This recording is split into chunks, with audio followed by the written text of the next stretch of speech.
This is Defenders TV Podcast, episode 127, about The Punisher, episode 6, The Judas Goat.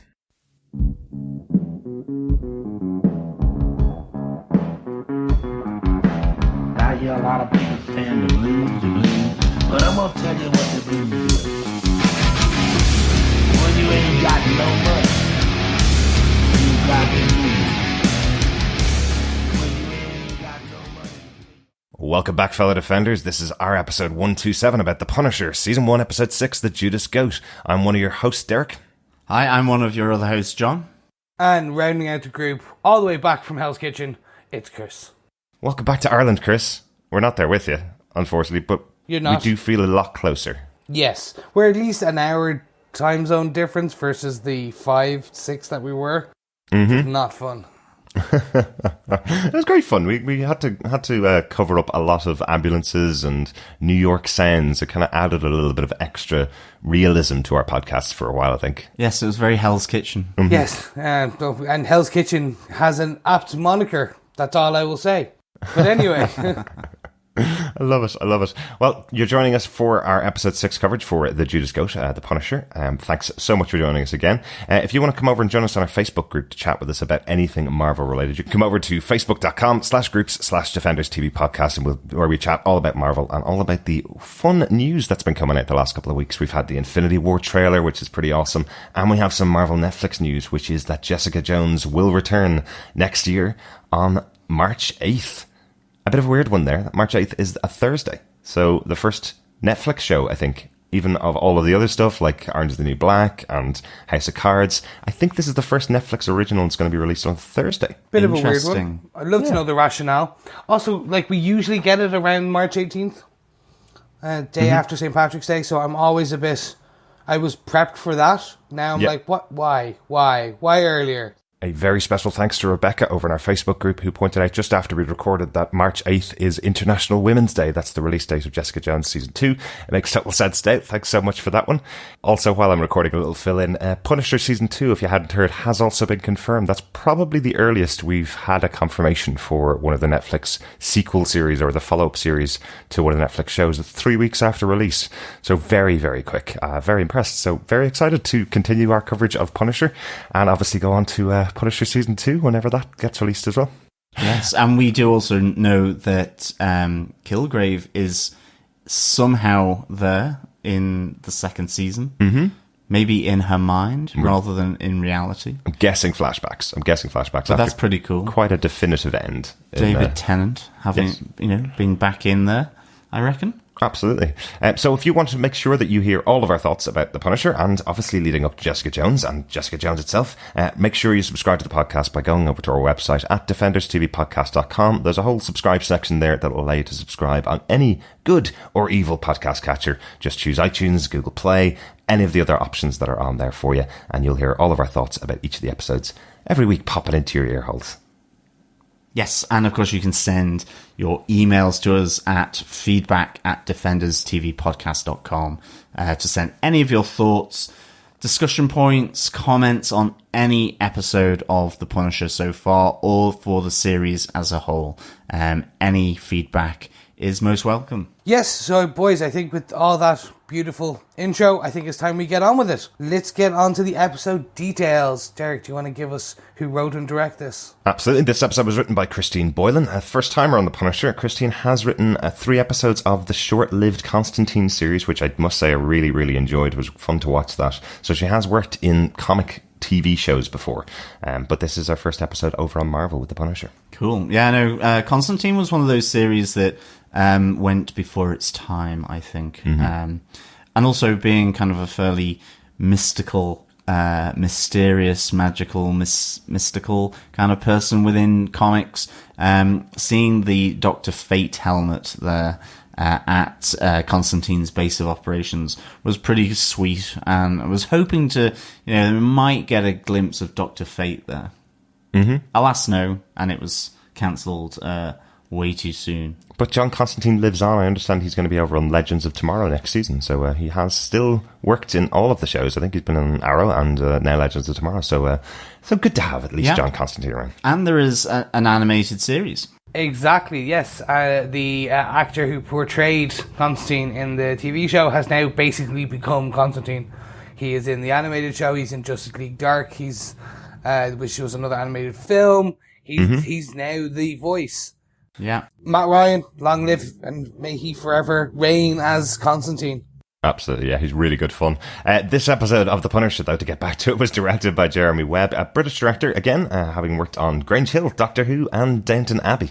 He has done a bunch of shows over in the US, but now is in the Marvel Universe properly, in the extended side of the Marvel Universe, doing The Punisher. He's also directing Season 2, Episode 8 of The Fantastic Legion, a great X-Men-related TV show, and has done Episode 9 of Marvel's Runaways, which is available on Hulu in the US, so hoping we'll get to catch up on that one pretty soon. I've been hearing great things about that.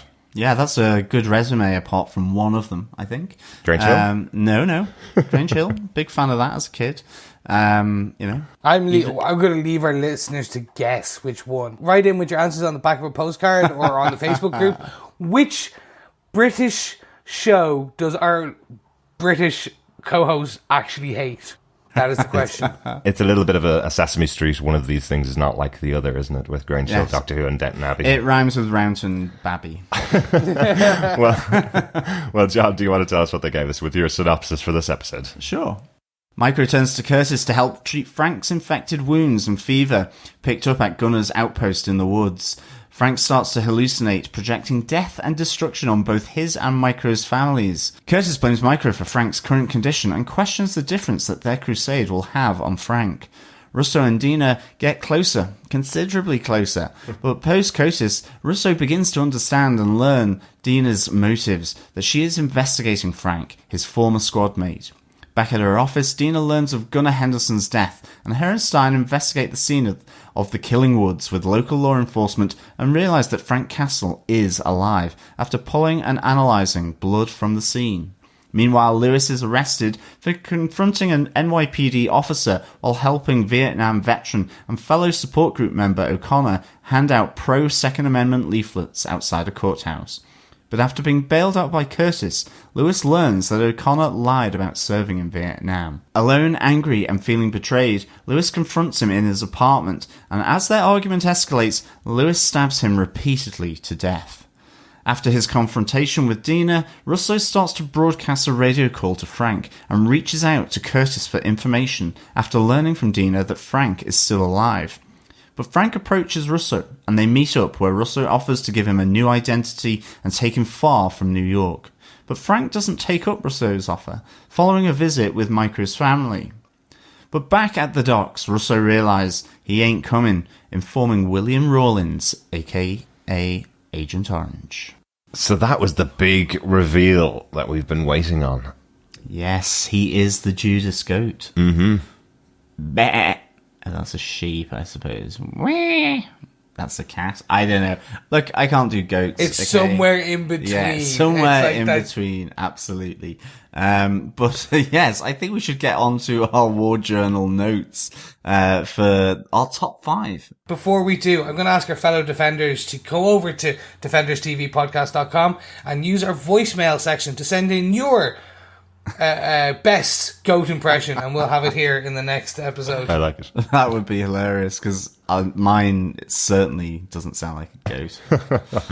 No. But yes, let's get into our 5 biggest notes for the Punisher War Journal for this week. John, do you want to take us off with our point number 1? Yes, the harrowing. Wow, this affected me. The harrowing homecoming dinner where Frank's in a fever back at Micro's base, and he's obviously hallucinating, I suppose, or hallucinating within his dreams, his fever dreams, of this kind of execution dinner with Micro's family and his own. I found this really kind of tough stuff. I thought it was pretty brutal, just how Frank kind of does his no, wait, and then kind of is getting splattered by blood from the execution of like Micro, but just sort of where the soldiers turn their guns onto the children. Like, it was really harrowing, I thought. Really full on.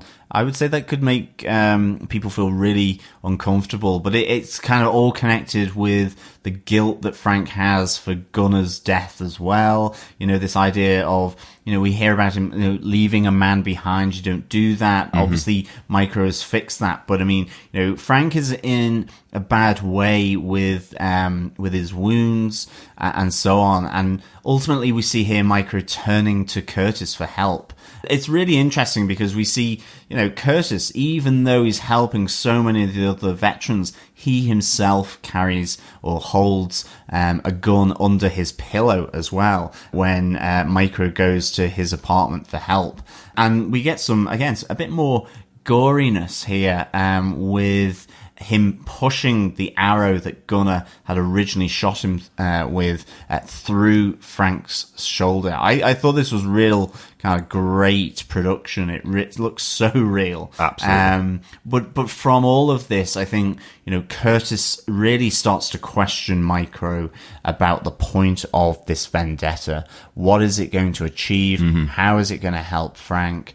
You know, he blames the current condition that Frank sees himself in on Micro as well. So I thought this was a really kind of full-on, in-your-face opening here. Absolutely. And in particular, I thought that homecoming dinner that they were having, a Thanksgiving dinner, was pretty full-on and harrowing. I know we joked about you being Micro last week, John. I think all of us were Micro in that scene where Curtis is taking the arrowhead out of Frank. That was absolutely brutal as he's looking away from him going, is it over yet?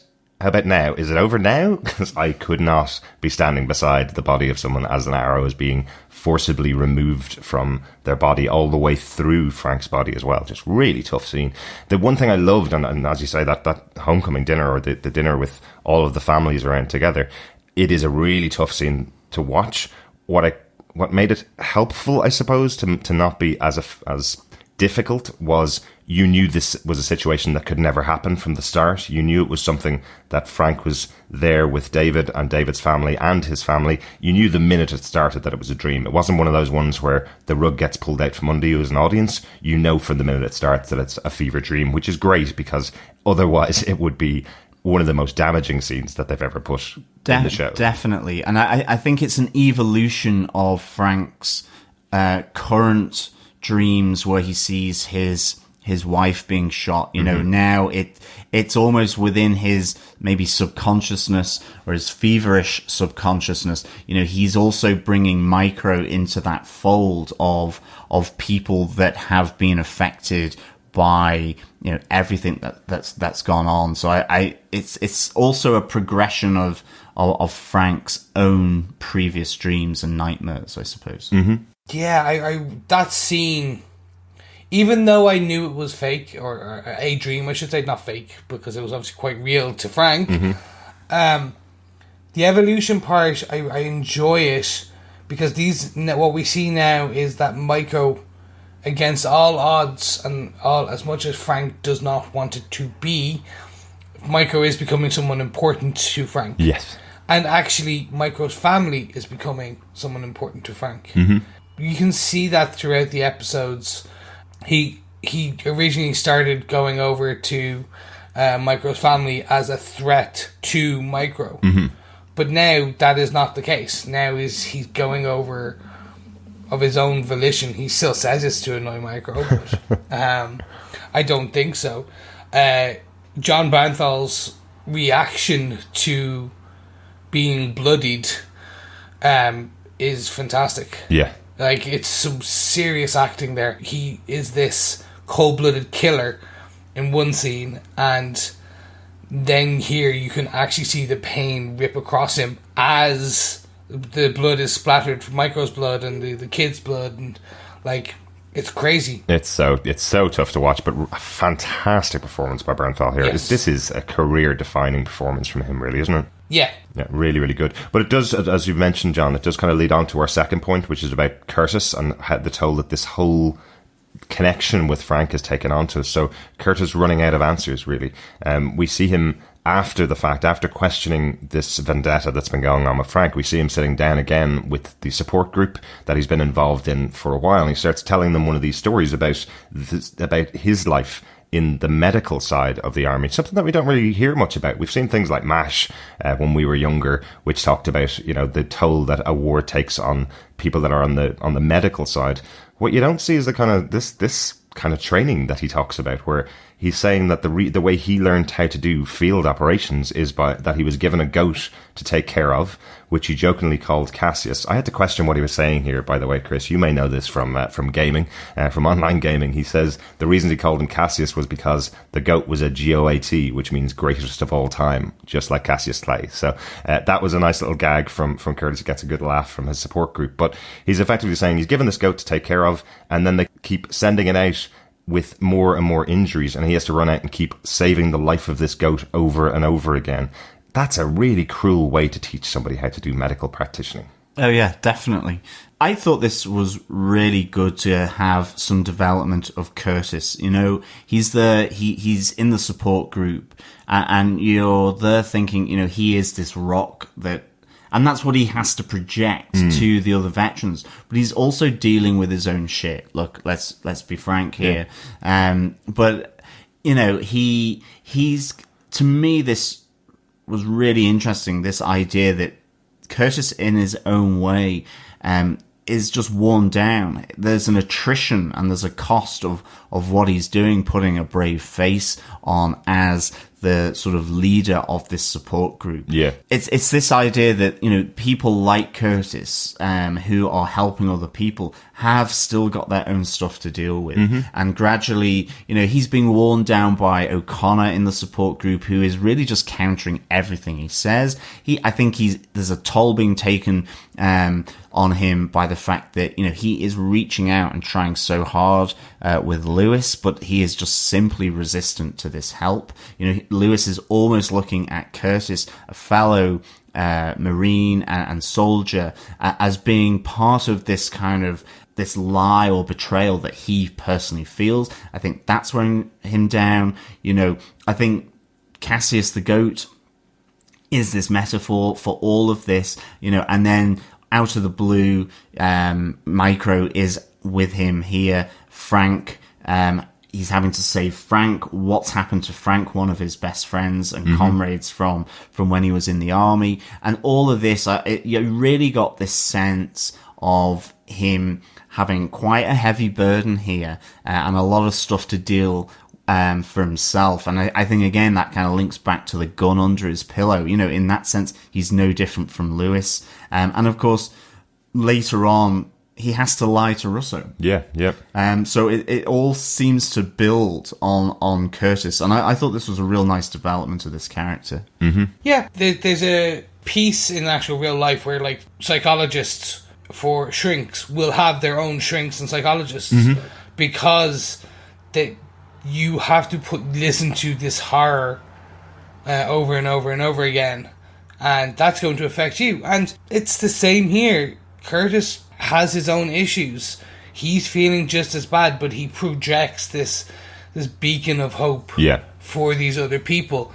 And every now and again, like any light, sometimes it winks out, and it's just about the reignition of it. And I think that's where we'll see the story arc of Curtis kind of continue, which is he's been this beacon of light for all these people. This has dragged him back down, but he will be reignited, if you will. Yeah, he'll become the beacon again. You hope so. Yeah, yeah. We hope, because it's a bad character of hope to lose. Yeah. Yeah, like it is the I suppose the commentary here is about any kind of support group. If you've ever been to an Al-Anon meeting or an Alateen meeting for Alcoholics Anonymous, the members of the group that are there, or the leaders of the group that are there, effectively are people who feel that they are more comfortable out of being alcoholics or being drug addicts.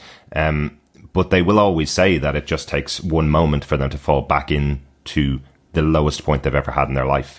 And that's the guidance that they're trying to give to other people, is every day you have to fight to keep yourself above water, to keep your head above water. And that's the same kind of guidance that Curtis is saying. He's not saying he has the greatest life. He's certainly not as well adapted as Billy Russo is to coming back to the real world, setting up his own company and getting his own business. He's working in insurance. He's not saying the world is fantastic when you get to my place. He's saying you have to fight, you have to talk these things out, or else the whole world will get on top of you. And this is what's happening to Curtis here. The whole world's getting back on top of him again. So it's a really good other side of the character, as you say, John. Nice bit of development. Yeah, definitely. I think he definitely needs to get outdoors, and I think with that, I think we can move on to point number 3, where if you go down to the woods today, what are you going to find, Chris? Well, you're going to find a lot of bodies, to be fair. Or are you? I'm not going to lie. No or bodies. Are you? But you're going to actually find no bodies, but signs of a scuffle and some gunshot scuffle. wounds and some blood. Yes, of course, I want to talk about Stein and Dinah getting a nice break up in the woodlands. As you would. You want to go for a nice walk on an autumn day, and actually turns out to be a forensic scene where Gunnar was shot and found dead. Mm-hmm. This was good. I really enjoyed this. What we can see is Dinah is an actual investigatory agent. Mm-hmm. She's an agent who likes to investigate. Mm-hmm. She has some skills in that.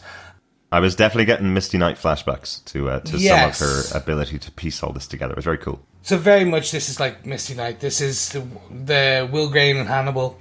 So she's just being able to see one or two things, a small break in the leaf, in a twig, and also a massive bullet hole in a tree, and is able to piece together that there is things going on there. I'm very interested to see where the Death Squad turned up to. Like, obviously they were not there. Gunnar was left, but they didn't. Agent Orange did not take. He took the Death Squad, but did not take the body of Gunnar. Leave no trace behind of those people. Yeah.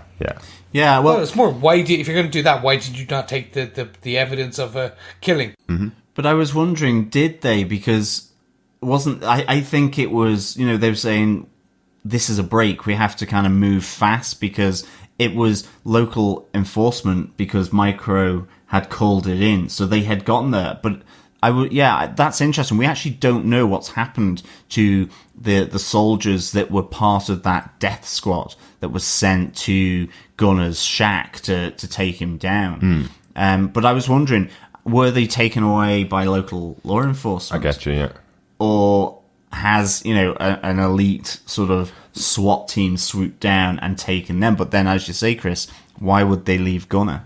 That's right. We didn't actually see Gunnar in the field. We didn't see him lying there when Dinah arrived. She was just pointed to the area where his body was, and that's how she puts together this whole piece of this investigation of the fact that Frank was there and the fact that there was many well-trained people after Gunnar. So yeah, we didn't actually see the bodies, but that's a good point. I assume that they were taken away by Agent Orange, but that may not be the case, actually. Yeah, but overall, look, it's a good forward momentum for Dinah's story. Mm-hmm. Definitely. She's piecing together what's happening, albeit at a slower pace, but that's more because of the evidence that she's working with. Mm-hmm.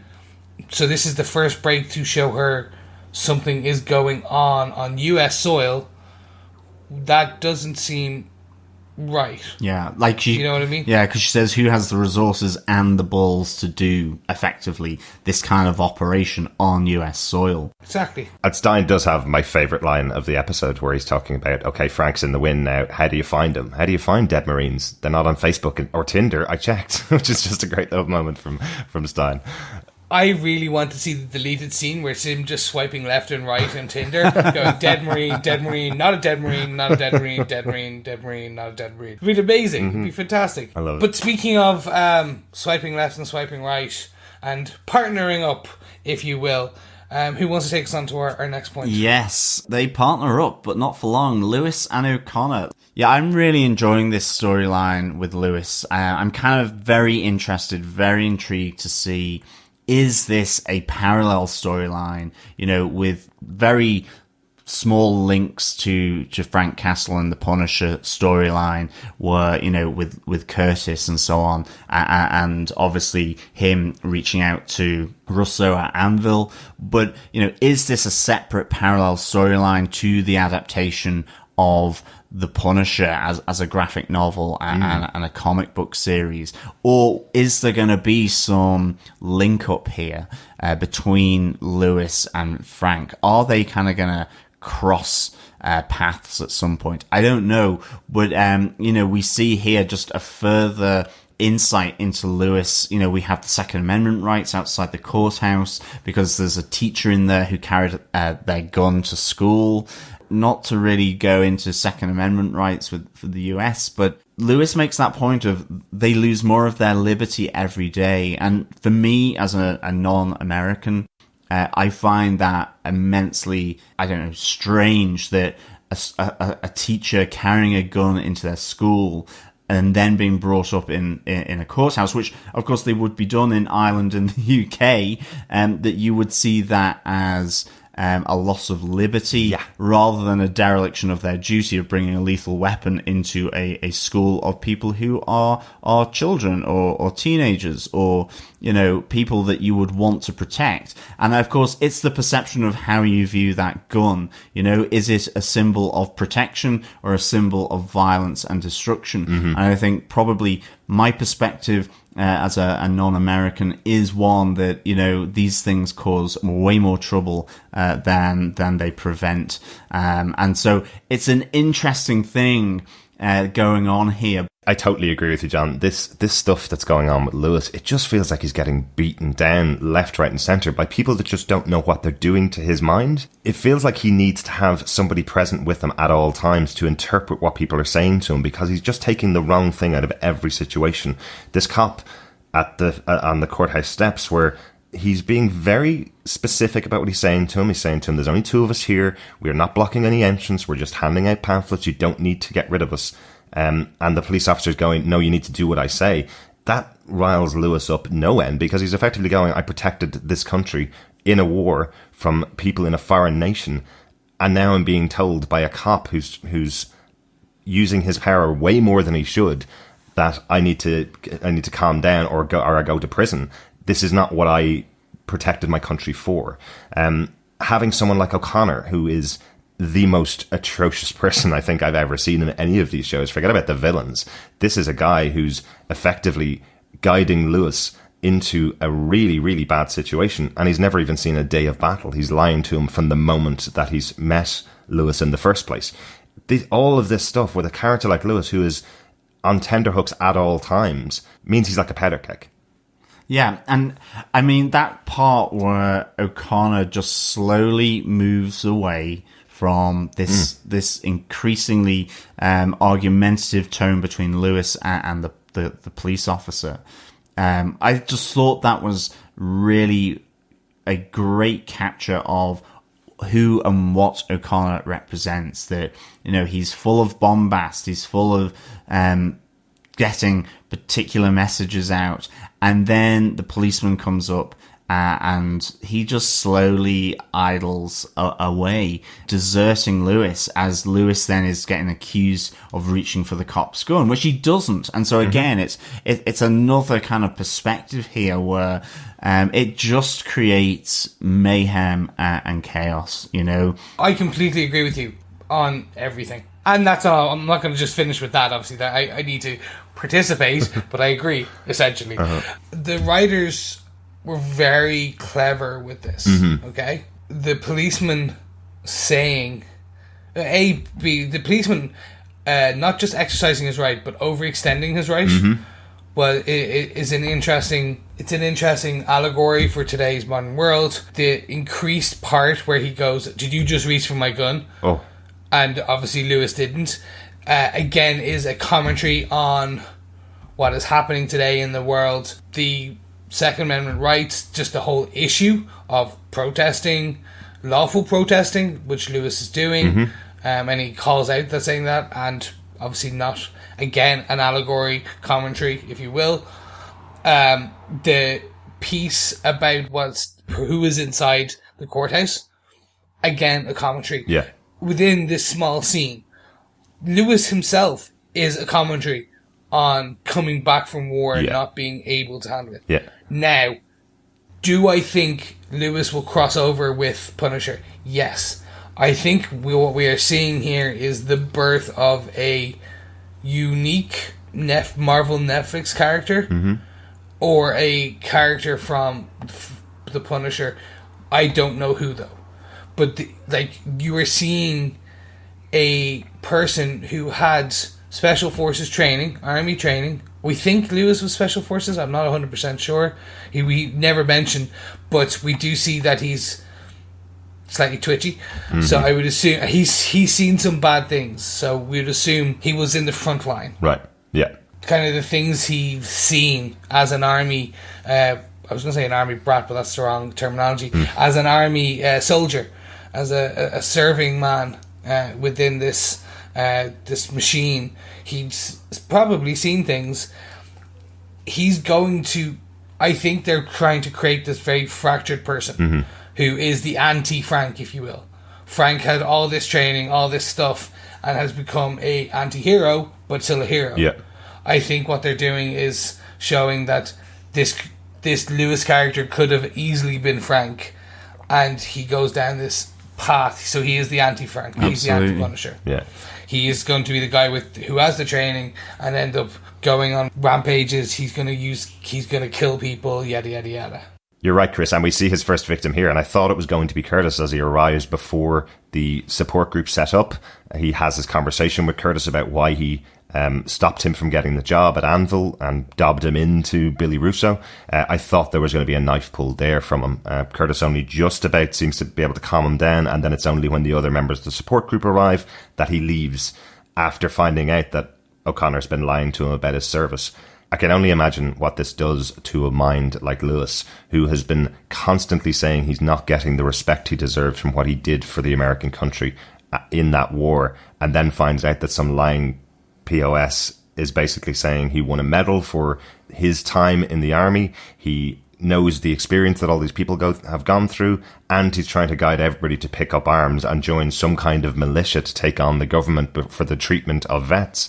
And then you find out that he's just been stationed in Texas and not seen one day of war. So this kid's mind is a bit fractured, as you say, and he has been totally pushed over the edge to the point where he goes to visit O'Connor. Yeah, I mean, I suppose who he thinks is his bedrock in O'Connor, the only person who seems to align with Lewis's point of view, and that's because it's conscious of O'Connor to do that, ultimately ends up being exposed by Curtis, who has bailed out Lewis here. As I say, O'Connor has completely left Lewis in the wind, which goes against the Marine philosophy of never leave a man behind. Yeah. And he finds out that O'Connor really is a fraud and a bit of a shit stirrer, really, which leads ultimately to a bit of a Barney at O'Connor's, and then just the repeated stabbing by Lewis into the belly of O'Connor. Yeah. And then he loses it. But is it a release of almost recognition of being back in the field, back in active duty, or is it a cry for help that Lewis chucks out there? It's probably a bit of both, but I mean, yeah, it was fairly visceral, that as well, I thought. Oh yeah, definitely, 100%. One, I hate O'Connor. The character has been designed to be despicable. Oh, absolutely. But again, a commentary on, in my opinion, on people, the lies people tell about themselves to basically shitster. Yeah.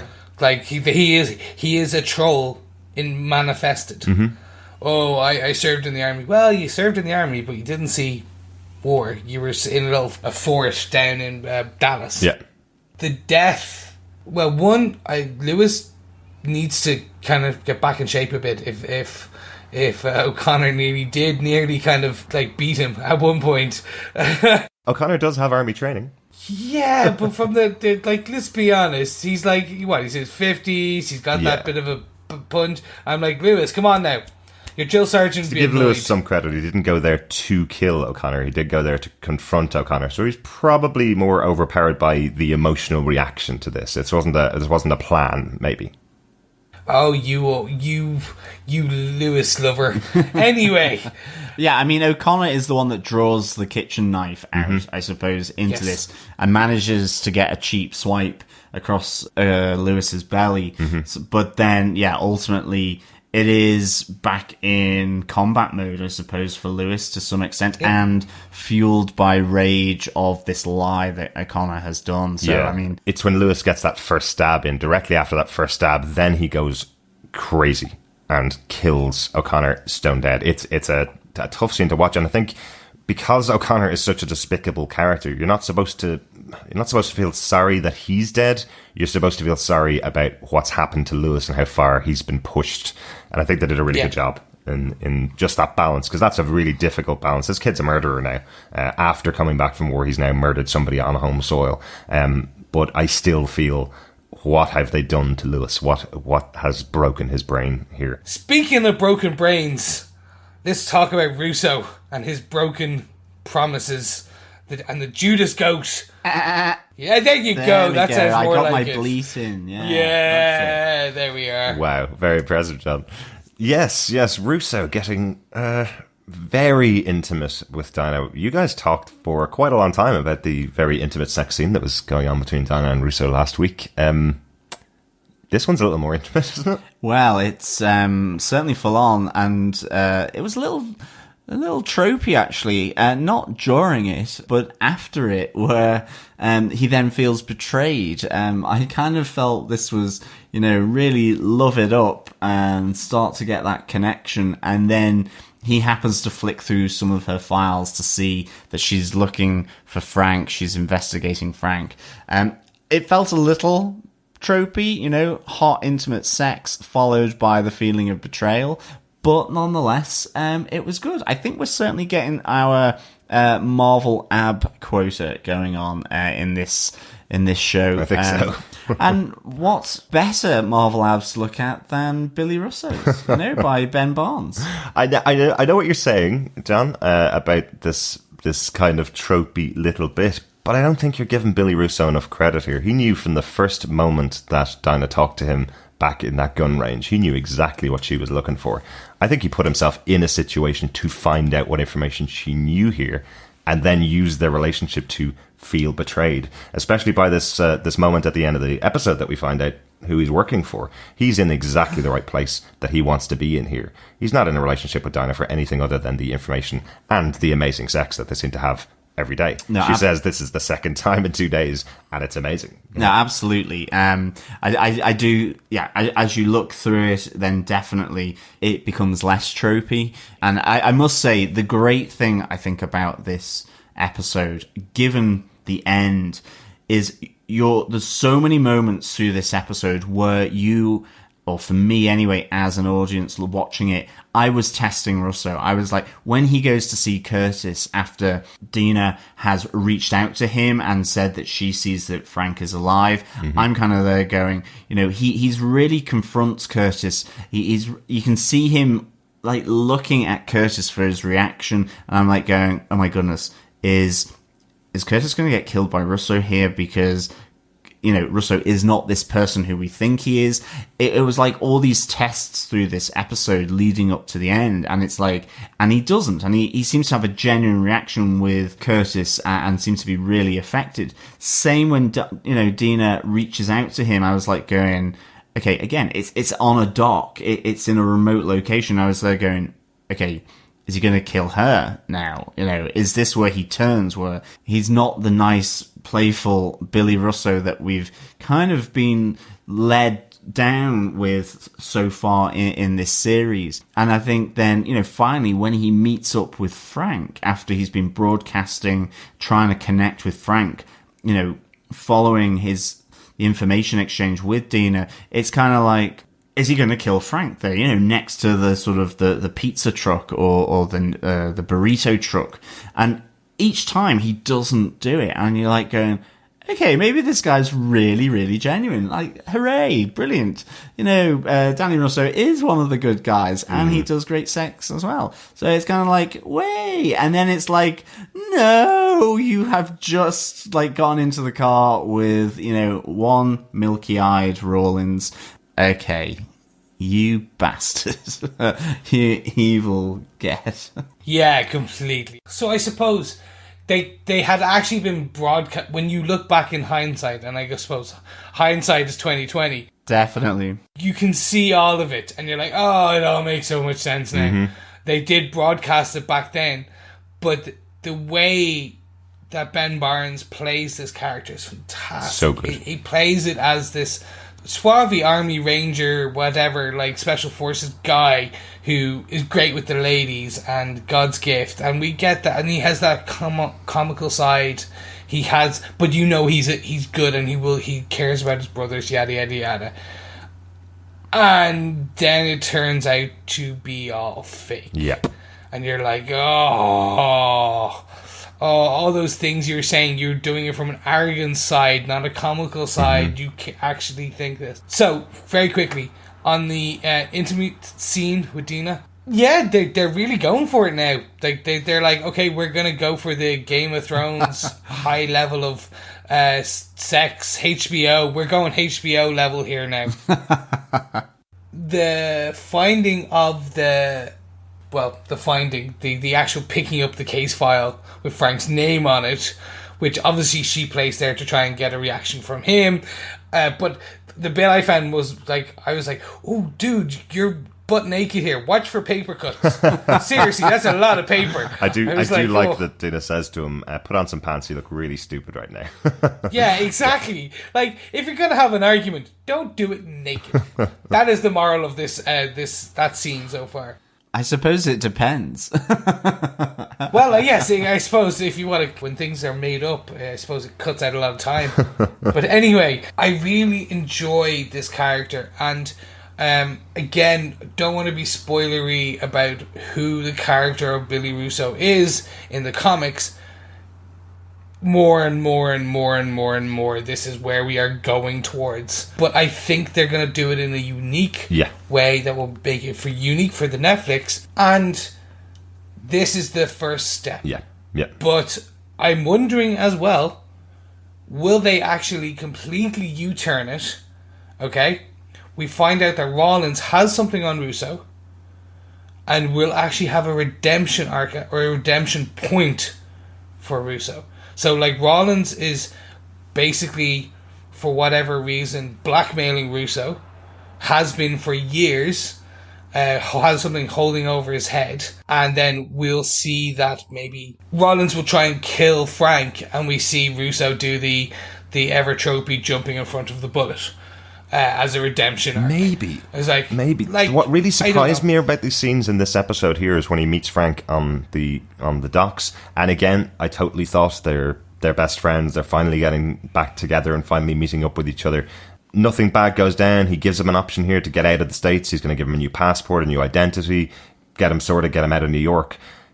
And what really surprised me was that final scene is Russo standing there with all of his men pointing guns at where they think Frank is going to arrive from. They are intended to kill him. That's exactly what's going to happen. If Frank turned up to that moment, they were going to kill him. That wasn't going to be a moment where Russo was going to save him. He's working for Rollins and is going to kill Frank Castle. That's the bit that kind of shocked me at the end of the episode.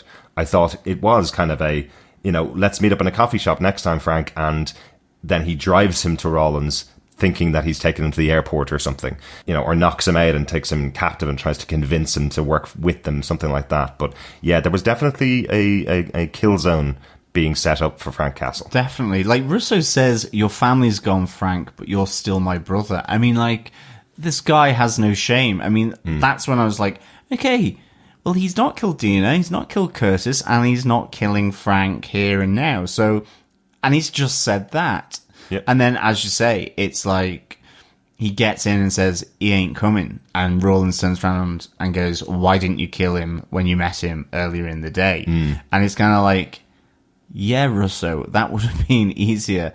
But like, it is building that trust. It's maintaining that. I mean, Russo does all the right stuff.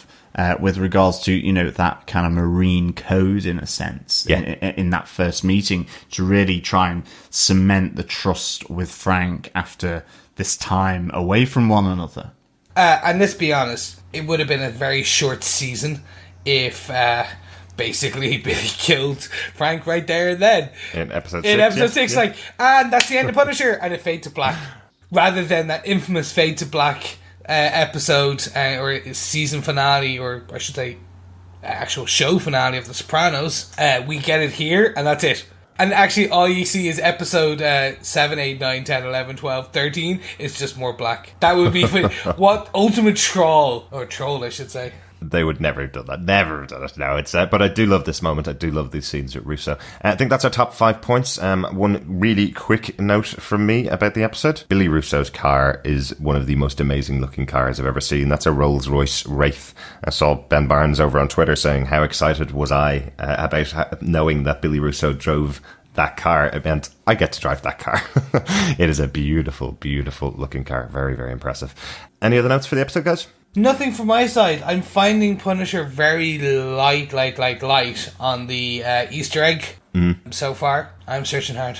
A lot of eggs, but not the right type. Yes. Not made of chalky. But yeah, no notes from me either. And I know we did initiate book watch for most of the first 5 episodes. The book that was being read again in this episode was Life of Pi. I think this just indicates how short a window of time we're watching what's happening, because it does take a couple of weeks usually to read a book. So Life of Pi is sitting on the table, which is now being read by David's wife, so it's going around the family. Yeah, and it should probably be food watch. There's an awful lot of food being consumed here. Absolutely. I think one of our followers on Twitter has pointed out that Frank likes a good meal. I'm waiting for the Punisher cookbook, like the wonderful one that they did for The Walking Dead. I'm waiting for the Punisher cookbook where we see all these amazing meals that Frank eats. Probably just to keep himself bulked up, I suppose, right? Yeah, absolutely. But, Chris, do you defend the 6th episode of The Punisher, the Judas Goat? I do, if not only for the punishing sex scene, the punishing reveal at the end, and the punishing death midway through. It's getting there, lads. They're bringing all these different stories that I couldn't see how they were going to thread them together. Now, I'm still not sure how they're going to thread Lewis's storyline in, but overall, the Billy storyline was a nice reveal. It was a nice double cross that you could kind of see coming, but actually, no, none of us did, because we wanted to assume the best of intent, and then looking back in hindsight, you see the things that he did and why he's done them, which is I really enjoy. Dina's storyline, I'm really enjoying. I think what's going to end up happening more and more is they're going to need to integrate her deeper into this. At the moment, she's a peripheral character. I think Punisher is a bit of a slow burn for me, in my own personal opinion. Mm-hmm.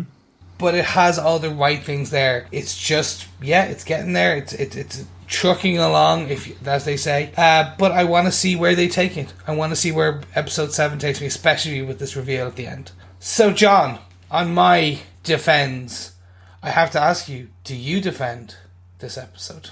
I do defend this episode. I give this 4.5 Judas Billy Goats out of 5. Bah. Yes, exactly. Meh. That's probably a sheep again. But anyway, it's really, really good. I mean, I actually found this episode really quite heavy in many respects. In a good way. I think it really touched a lot of hard, deep issues in this, whether it's from that opening scene, whether it's from Lewis's storyline, and even just the whole look at Billy Russo moving through Frank's immediate life by contacting Curtis, or his unknown life with Dina Madani and being involved with her. That whole then reveal, Ben Barnes portrays Billy Russo so charmingly, and as a result, you want to believe that he is okay. And for me, this episode, each of these stages, I was thinking, okay, is Russo going to reveal his true intentions here? Is he going to do it? Is he going to kill or kidnap Madani? Is he going to do it with Curtis? Is he going to do it with Frank? And each time I kind of came away going, okay, he didn't. And it really reduced his threat. And then bang, right in at the end, he's there with Agent Orange, really working the field around trying to get Frank dead. And it was just like, wow. Even though it was signposted, you were playing this character so well to make you kind of, he was saying all the right stuff, doing all the right things, being all the right kind of people to the right people, and in the end, it's all just a cover. So, hats off. I really enjoyed this episode, even though I thought it was quite heavy. And yeah, I'm really intrigued to see where Lewis goes. I would love for Lewis to somehow redeem himself and cross over with Frank and get integrated in some way in that way. But nonetheless, I'm really enjoying that. I think it's a really important story there going on, at least in parallel for the moment. But yeah, this was a really good episode for me, definitely. Derek, do you defend this episode of The Punisher? I absolutely defend this episode of The Punisher. When I was watching this series straight through, this is the one that just jumped out at me and made me realise how important this show is, The Punisher as a whole. These whole scenes with Lewis were fantastic. What we also are seeing is Frank developing a brand new family. That opening scene where he's sitting down to dinner with his new family, which is David and the Liebermans, along with his old family who've been murdered. That's effectively one of the signs that he's got a new family. Where he talks about Billy, it's all about he now has that family as well. There's some great moments in this episode. It's one of the most interesting ones to watch for me, that turn of Billy Russo. I wish it wasn't so. I think Ben Barnes has been fantastic so far in the series. And now knowing that he's the bad guy, it's a tough kind of flip to watch. But we'll see how it plays out for the rest of the season. I do love Madani as well. I think herself and Stein's investigative work going on, it's nice to see that. They're not just sitting in an office reading papers and coming to conclusions. Her being out in the field and seeing what she can do, investigating and finding out that Frank must have been involved in this situation. That's very interesting. Yeah, there's some good stuff to come in the future for these episodes, but a definite defend from me. I think it's time to get on to our feedback for the episode. Yeah, through on our Facebook group, we got some feedback through from Alice Bowler, who says, I'm so happy for your podcast because it's helping me pace myself. If it wasn't for you guys, I would have binged the season already. One random comment. I don't follow the comics. Everything I know about the MCU comes from Netflix. That being said, I don't trust Billy at all. When he had the conversation with Curtis at Frank's grave and Curtis had that little slip up, Billy was on that right away. I got the impression he's looking for Frank. I don't trust him. Knowing he's a future baddie makes perfect sense. Love the podcast and your takes on all the shows. Stay cool. Thank you, Alice, for that. Really, yeah, that's really interesting. I mean, I think, certainly for me, I think I wanted to believe this was, a Fox Mulder moment for me. I wanted to believe that Billy was good. Mm-hmm. That's a really interesting point that you make there about that little slip from Curtis, that Billy was kind of onto it right away. I missed that, so I'll definitely want to go back and look at that. But it makes sense, certainly when I saw Billy in the vet support group room and he was talking to Curtis about whether he knew anything about Frank, the look on Billy's face really, it was so well done by Ben Barnes in terms of, I really got that sense that he was kind of analysing him deeply for the response that Curtis gave him to see whether Curtis was lying to him. So there's definitely that aspect of Billy Russo that is really made to come across from Ben Barnes. Thanks so much for that feedback, Alice. It's really good to hear from you on that. We are doing Punisher a little bit more slowly than we normally would for our Defenders podcasts, but hopefully you've been enjoying going weekly with the show.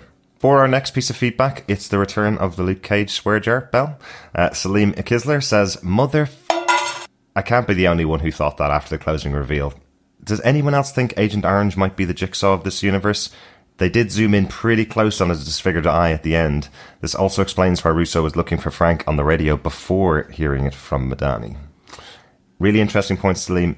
There is a character called William Rollins in the comics who looks exactly like this version of Agent Orange in the Punisher TV show. So I don't know whether they're merging the two characters. That might be a way they're doing it, but definitely William Rollins does exist in the comic books. You weren't the only one that thought as Russo was revealed as the bad guy. Yeah, good spot on noticing that Billy is transmitting his radio broadcast before hearing it officially from Madani that Frank is still alive. Yeah, that really kind of ties into the fact that Agent Orange, had probably mentioned to Billy Russo, he had seen the face of the ghost there at Gunner's woodland retreat. Mm-hmm. I would really want to go to that retreat. But moving on, Tina Brown says, called it. According to the trope of the best friend turned evil, it had to be him or Curtis. And let's face it, Curtis is clearly an angel. He lost a leg, he's a counsellor, scraping by and still fighting the good fight.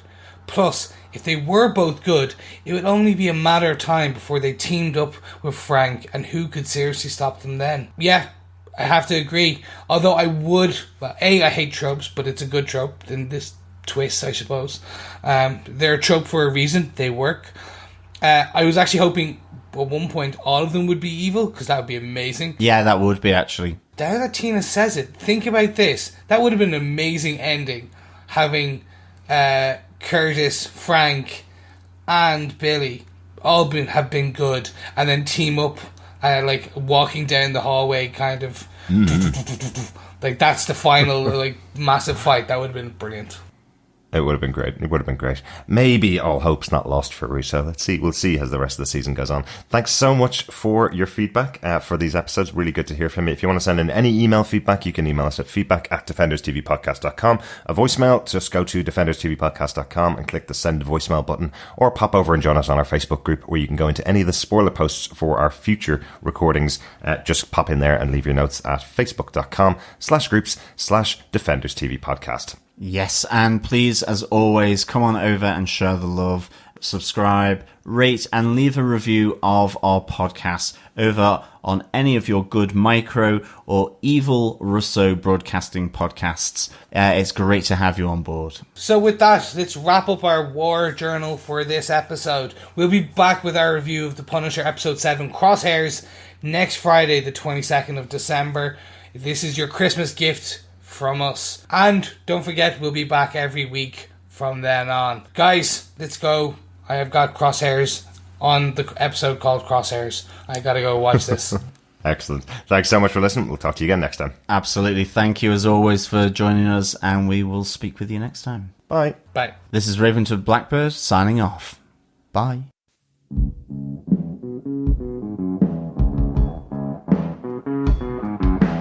I hear a lot of people saying the blues, but I'm gonna tell you what the blues is. When you ain't got no money, you got the blues. When you ain't got no money. And what's better Marvel abs to look at than Daniel Russo's? So I can't comment on the abs. Billy Russo. Oh, Billy Russo. Who's Daniel Russo? I don't know. Oh, isn't he the Karate Kid? Yeah, yes. Dina, her storyline, is it Dinah or Dina? It's Dina Madani. That's why we keep calling her Dinah. Dina. Dinah. Do you see I'm hungry now? Mm-hmm.